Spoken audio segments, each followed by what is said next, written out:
Hello, everybody. This is Joseph P. Farrell. It is Thursday, March 2012, the year of the apocalypse so far. It hasn't happened yet. And a couple of quick announcements, and then I want to get to a very interesting article that I ran into. And I think you'll find it fascinating. First of all, wanted to thank all of you that are members of the website and those of you who've been making donations. I had a really bad piece of financial news the last couple of months, and so your memberships and donations are really appreciated. I wanted to thank all of you because you're helping keep the research going, which is incidentally going okay.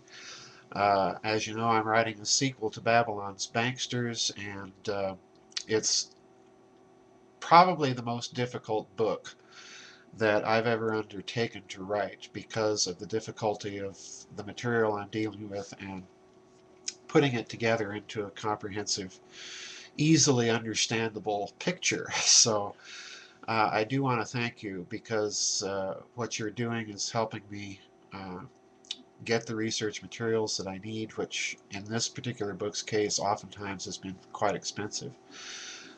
There was one individual that made a donation that actually helped me to purchase a very rare book last year that is absolutely essential for this particular book. So I do want to thank everybody. And the second little announcement is that, as you know, I'll be speaking at the Ozark UFO Conference in April.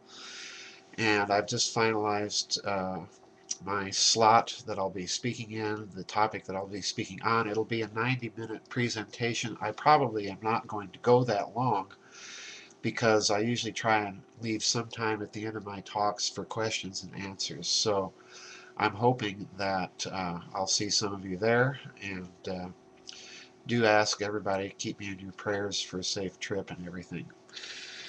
And this is the article that I want to talk about. I'll bring it over here. It says Global Caliphate Conference planned for Austria next month. And actually, this article appeared on February 21st, 2012. So actually, next month means this month, the month of March. And I want to read what it says. There is a conference in Austria that's going to be held, and the theme of the event is called the Caliphate, the state model of the future. The conference is being organized by Hizb ut-Tahrir, the Party of Liberation, a pan-Islamic extremist group that seeks to establish a global Islamic state or caliphate ruled by Islamic Sharia law. And I want to read something else that it says. Still suffering from my sinus, as you can see.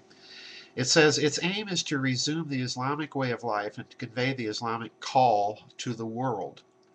This objective means bringing the Muslims back to living an Islamic way of life in Dar al-Islam, the domain of Islam, and in an Islamic society such that all of life's affairs in society are administered according to the Sharia rules.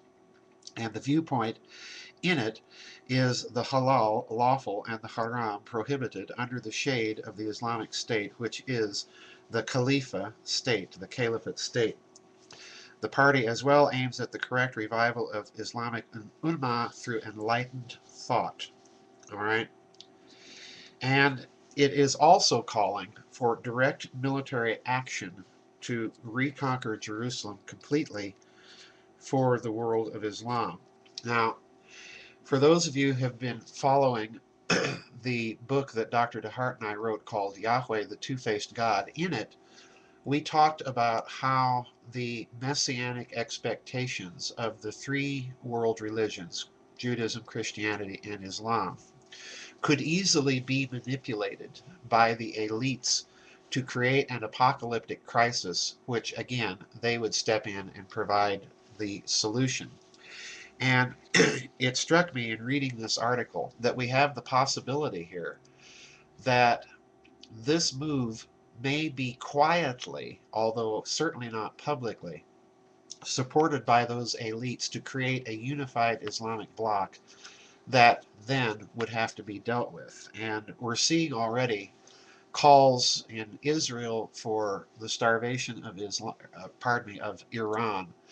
And recently, of course, we've seen the Israelis say that they will not warn the United States if indeed they pursue a unilateral strike against Iran. And that, of course, brings us back to the situation in World War I, where the lesser of the two powers in the Central Powers, namely Austria-Hungary, in fact, was so propped up by Germany that anything Austria did when it finally moved against Serbia drug Germany into the picture, and of course that touched off World War I. In other words, it was a case of the tail wagging the dog. And that's what we have here in this situation.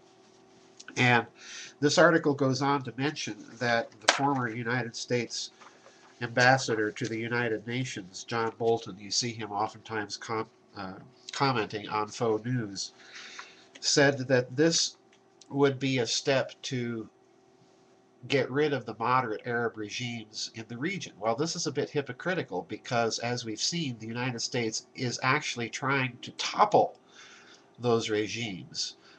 This is certainly the case in Syria, which, while it is a dictatorship, is one of those secularized Muslim states. And Gaddafi, as we saw, was attempting to move in a similar direction, and we recently saw last year the events in Egypt, which toppled yet another sort of secularist dictatorship, and now we're seeing the moves to impose a kind of Islamicist state.